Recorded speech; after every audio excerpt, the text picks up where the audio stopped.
Buenos días. Vamos a empezar un libro nuevo, el segundo libro de la Torah, que es Shemot, Éxodo, para el día domingo. Ve'ele Shemot Bnei Yisrael Habaim Mitzrayma et Yaakov Ish Uveito Ba'u. Y estos son los nombres de los hijos de Israel que llegaron a Mitzrayim con Yaakov. Cada uno llegó con su familia. Entonces Rashi explica así. Dice, Ve'af al pi shemena'an bechayehem bishmotam, aún que ya los habíamos enumerado en la vida de ellos, ya en el libro de Bereshit, al final ahí ya vimos todos los nombres con lujo de detalle. ¿Sí? Entonces, ¿cuál es la necesidad otra vez aquí de nombrarlos? Si sigues la historia, ya los conocemos. Entonces dice, Chazaru mena'am bemitatam, los vuelve a enumerar después de la muerte de ellos. Lehodia chibatam, para dar a conocer el aprecio, el cariño que Hashem les tenía. Shenimshelu lekochavim, porque habían sido comparados a las estrellas. Shemotziam umachnisam bemispar uvishmotam, que Hashem los saca y mete por número y por sus nombres. Y como tenemos el versículo en los Salmos que dice, Hamotzi bimispar tzvaam lechulam beshem yikra. Bueno, este versículo realmente es en Yeshayahu, es en Isaías, que dice aquel que saca por número a sus legiones y a todos llama por nombre. Entonces, una muestra de cariño, cuando alguien tiene cariño a algo, lo nombra, lo vuelve a nombrar, lo vuelve a contar, porque es algo especial.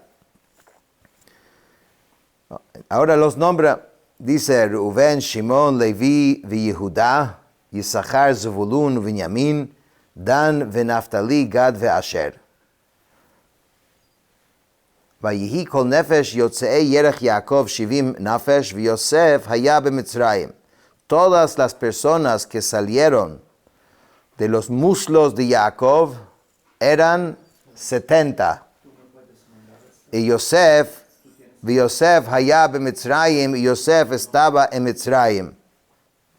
Dice, Yosef haya b'Mitzrayim, v'halohu uvanav b'chlal shivim. La Torah, Rashi está preguntando lo obvio.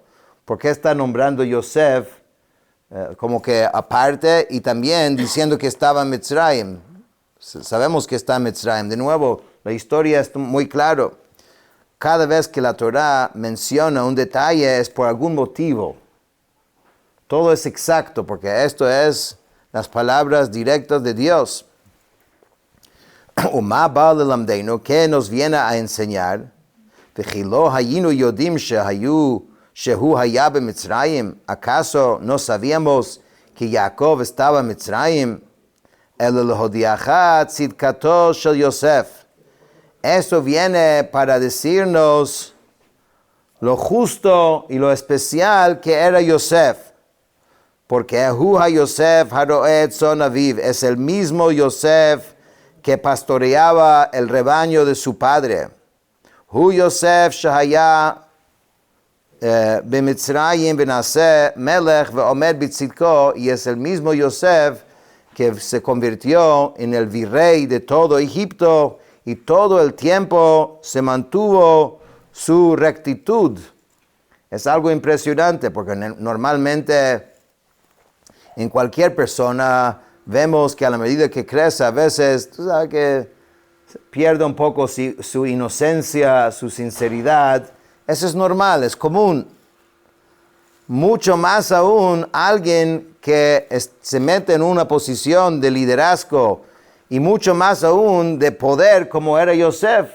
Tenía tanto poder, ¿quién hubiese pensado que él puede mantener esa rectitud, de mantenerse como tzadik. La Torah ve necesario de mencionar este punto, por eso dice, Yosef haya b'Mitzrayim. Dice, Vayamot Yosef v'chol echav v'chol hador hahu. Yosef murió así como todos sus hermanos y toda esa generación. Uvenei Yisrael paru vayishritzu vayirbu vayatzmu b'meod meod v'temalei haaretz otam. Y los hijos de Israel fructificaron y pulularon y se incrementaron y se volvieron muy poderosos. Y la tierra se llenó de ellos. Dice Rashi, vayishritzu, es una palabra interesante, que aquí lo traduce como pulularon. O sea, shahayu yoldot shisha becherem echad, ya que las mujeres judías parían 6 niños de un solo embarazo. Así como hacen, dice los sheratzim, ¿no? Y entonces dice Vayakom Melech Hadash al Mitzrayim. Bueno, entonces esto es un poco un resumen del pueblo judío hasta el momento, y ahora empieza a contar la historia del exilio, cómo empezó el exilio del pueblo judío en Mitzrayim. Vayakom Melech Hadash al Mitzrayim asher lo yada et Yosef. Se levantó un nuevo rey en Egipto que no conocía a Yosef. Dice Rashi, Vayakom Melech Hadash, Rav u Shmuel. Hay una discusión en el Talmud entre dos grandes sabios, uno llamado Rav y otro llamado Shmuel. Hadamar, uno de ellos dice Hadash Mamash. Dice que de verdad fue un rey nuevo, o sea, el rey que conoció a Yosef murió y ahora había un Paró nuevo, que eso era como el nombre genérico de los reyes de Egipto. Hadamar, pero otro dice Shenitchachu Gezerotav, era el mismo, pero renovó sus decretos, cambió de su forma, su actitud frente a la situación que estaba enfrentando. Asher lo yada, que no conocía, dice Rashi, ¿qué significa que no sabía? Asa atzmo ki ilo lo yadao. Se hacía como no lo conocía, porque quien, ya sea que es un rey nuevo, y seguramente si es el mismo rey, es muy difícil pensar que un rey de Egipto de esa época no conociera a Yosef. ¿Y qué hizo Yosef?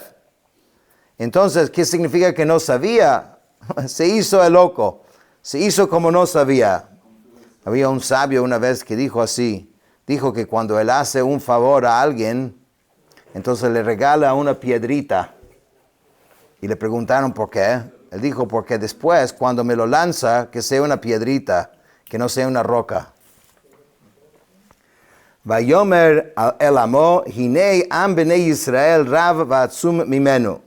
Y dijo a su pueblo, he aquí que el pueblo, los hijos de Israel, es más numeroso y poderoso que nosotros. O sea, van a conquistar a Mitzrayim, a Egipto, a punto de hijos.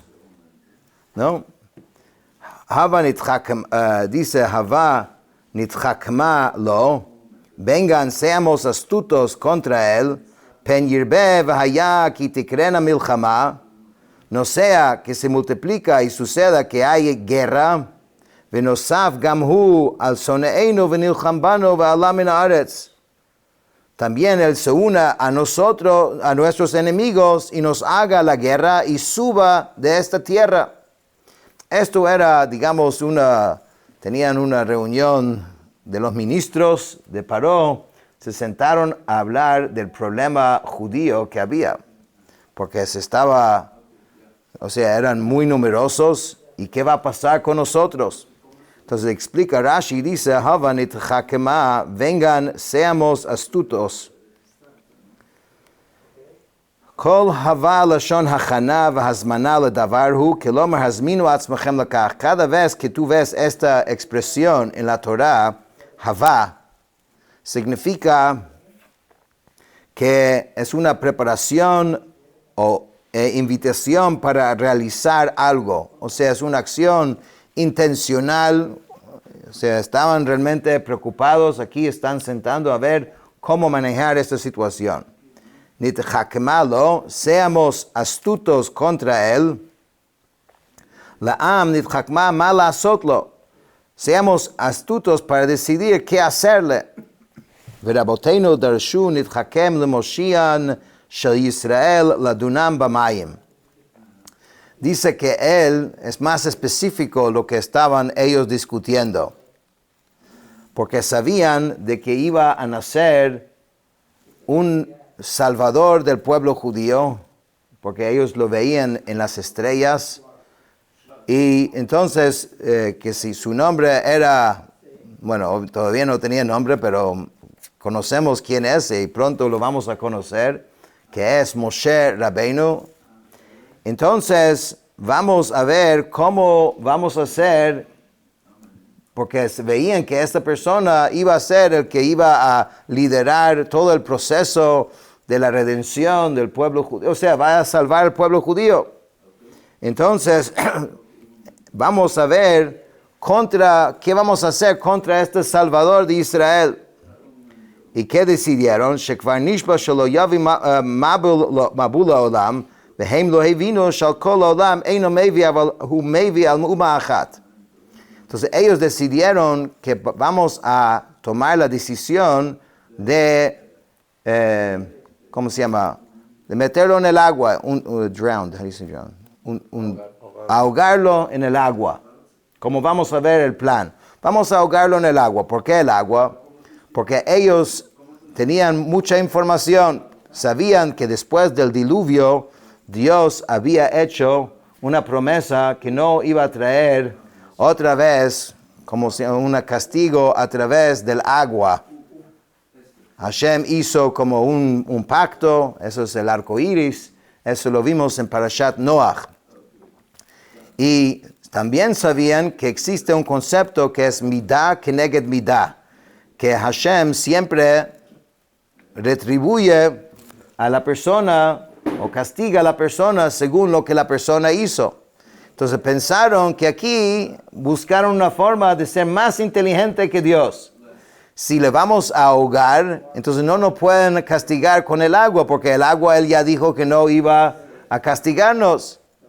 Pero lo que no sabían es que Hashem había prometido de no destruir al mundo entero con agua, como hizo en el momento del diluvio. Pero nunca había dicho que no iba a acabar con un pueblo o alguien con agua. Y de hecho, ellos querían ahogar a los niños judíos y terminó Mitzrayim ahogándose todos. Midah keneged midah, exactamente lo que ellos pensaron que no iba a pasar. Ve'ala min haaretz, y sube de esta tierra al karcheinu contra nuestra voluntad. Ve'raboteinu darshu que Adam shemekalel atzmo ve'tolel kilelato b'acherim.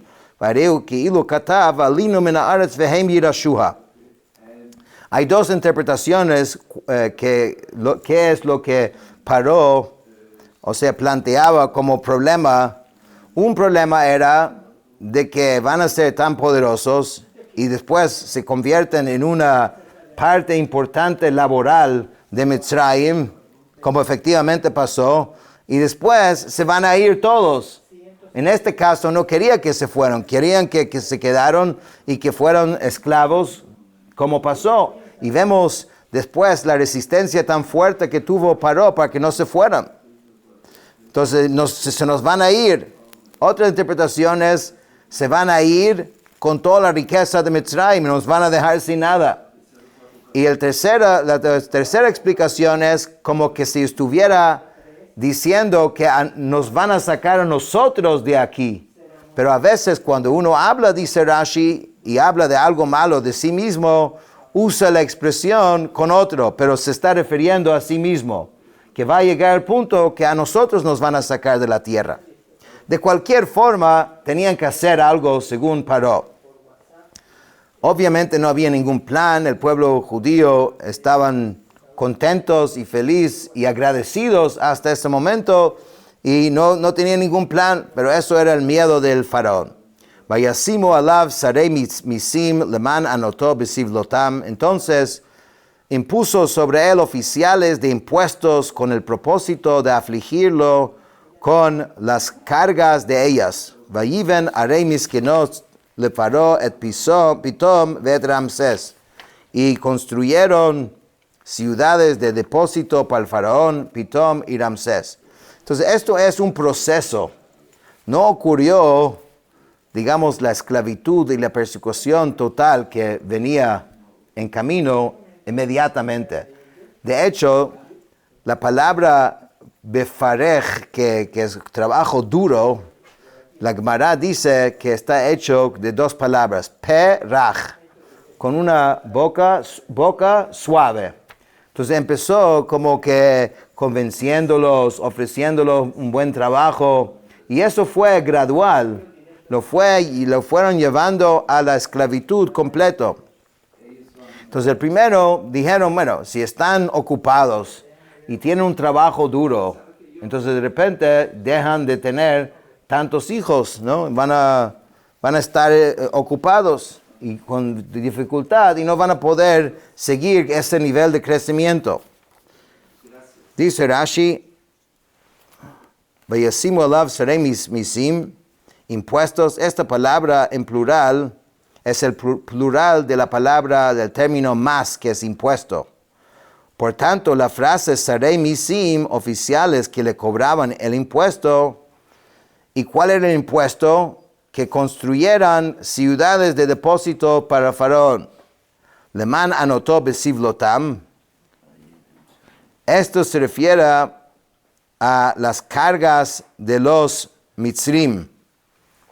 O sea, la palabra besivlotam está en plural con sus cargas. Por lo tanto, no puede referirse a las cargas del pueblo judío, porque en todo este contexto, este ha sido aludido en singular.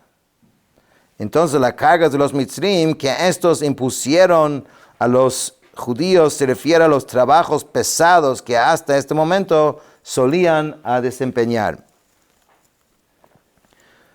Arei miskenot, ciudades de depósito. El Targum explica, que estos realmente, Pitom es Ramsés, pues estas ciudades no habían sido aptas para esa finalidad desde el principio. O sea, al principio no podían guardar cosas allá de importancia y los judíos reforzaron y fortificaron estas ciudades para que puedan servir de depósito. וכאשר יענו אותו כן ירבה וכן יפרוץ ויקוצו מפני בני ישראל. Pero conforme a lo que los egipcios afligían al pueblo judío, así también incrementaba y así también se fortalecía. Y ellos se hastiaron a causa de los hijos de Israel. No estaba funcionando el plan, porque ellos pensaron que con esto van a resolver el problema, pero fue exactamente lo contrario. Y aquí hay una lección importante que ya vimos con el caso de Yosef. Recuerda que cuando Yosef venía y dice, Hine bal hachalomot hazeh, y ahí viene el soñador, vamos a ver si se va a cumplir su sueño. Y allá se explica que ¿quién estaba hablando? Dios estaba hablando. Ellos creen que entre todos ellos van a poder matarlo. Vamos a ver quién va a ganar. Hashem tiene su plan. El hombre cree que puede cambiar ese plan. Y muchas veces cuando empiezan a ir en contra del plan de Dios, todo lo contrario de lo que pensaron que va a pasar, termina pasando. Y esto es un caso. Dice, Vechasher yanu oto, al afligirlos con la idea de que se disminuyeron, empezaron a incrementar, lo contrario. Kein yirbe, así también se incrementaba. Entonces aquí otra vez Rashi explica que Paró decía pen yirbe. Él quería aguantar el crecimiento. Y Hashem dijo Kein yirbe. así van a crecer más. O sea, tú dices que no van a crecer y yo digo que van a crecer. Y esto fue lo que sucedió. Entonces Paró tiene un problema. Entonces va a intensificar su programa de persecución, pensando de que ese es el problema. No tienen suficiente trabajo. Vamos a hacerlo más duro. Entonces eso es lo que dice, Vayavidu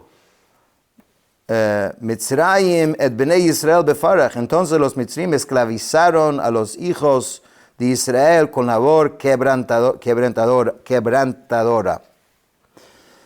Dice Rashi, befarach, bavoda kasha, hamefarechet et haguf umeshabarto. Con trabajo duro que machaca al cuerpo y lo quiebra. Entonces ya no era simplemente un trabajo, ya estaban realmente quebrando al pueblo a ver si esto funciona. Pero fíjate que no se dieron cuenta de cambiar el plan. Es el mismo plan intensificado. Dice, Vayimareru et chayeihem ba'avoda kasha bechomer ubelvenim ubechol avoda basadeh et kol avodatam asher avdu bahem befarech. Amargaron sus vidas con trabajo duro, con barro y ladrillos, con todo trabajo del campo. Todo el trabajo que hicieron con ellos era labor quebrantadora. Vayomer melech Mitzrayim lamiyaldot ha'ivriot asher shem ha'achat Shifra v'shem ha'shinit Pua. El rey de Mitzrayim habló a las parteras hebreas. El nombre de una era Shifra y el nombre de la otra era Pua. Esa es parte del plan ahora. Llamó a las parteras y les van a dar instrucciones claras. Pero primeramente, ¿quiénes eran estas parteras? Entonces Rashi dice de que Shifra en realidad es Yocheved. Yocheved es la mamá de Moshe Rabbeinu, la mamá de Miriam, la mamá de Aharón, a Cohen. ¿Y por qué se llamaba Shifra? Shifra es como embellecer. Porque cuando nace un niño, ¿qué hace la partera? Lo limpia, lo pone bonito, ¿no? Por eso su nombre era Shifra, porque eso era su función, embellecer a los niños recién nacidos. Pua, ¿esto quién era? Era Miriam, era aún una niña todavía. Se llama Pua porque dice que voqueaba, hablaba y susurraba. ¿Sabe? Como decimos a un niño, se habla a un niño, pero hay una expresión típica, pu, pu, pu, pu, que trata de hablar, o sea, de contra el mal de ojo. Bueno, la idea es que se refiere a la función de ellas dos de calmar y embellecer a los niños recién nacidos. ¿Cuál era la instrucción que Paró les dio a ellos? Vayomer, y Paró les dijo, V'yaletchen et ha'ivriot uriten al havnaim. Cuando asistan en el parto de las hebreas y miran al asiento del parto, in bein hu, si es niño, v'hamitenoto, mátenlo. V'imbat hi v'chaya, pero si es una niña, que viva. Entonces, en realidad se explica que no decía simplemente que viva, sino querían que vivan la vida egipcia. No simplemente que viva, que se asimila. Eso era realmente su intención. ותראינה המילדות את האלוקים ולא עשו כאשר דיבר עליהן מלך מצרים ותחיינה את הילדים. Pero las parteras temieron a Dios y no hicieron tal como le había dicho el rey de Mitzrayim, sino que hicieron vivir a los niños. ותחיינה את הילדים, dieron a los niños agua y el alimento. O sea, no hicieron lo que Paró dijo. ¿Y cuál es la ironía y la casualidad de toda esta historia? Que el hijo el cual estaban tratando de matar era el hijo del mismo Shifra al cual Paró está diciendo que mata a todos los niños. Entonces aquí empezamos la historia de cómo empezó el exilio del pueblo judío Mitzrayim y mañana seguimos.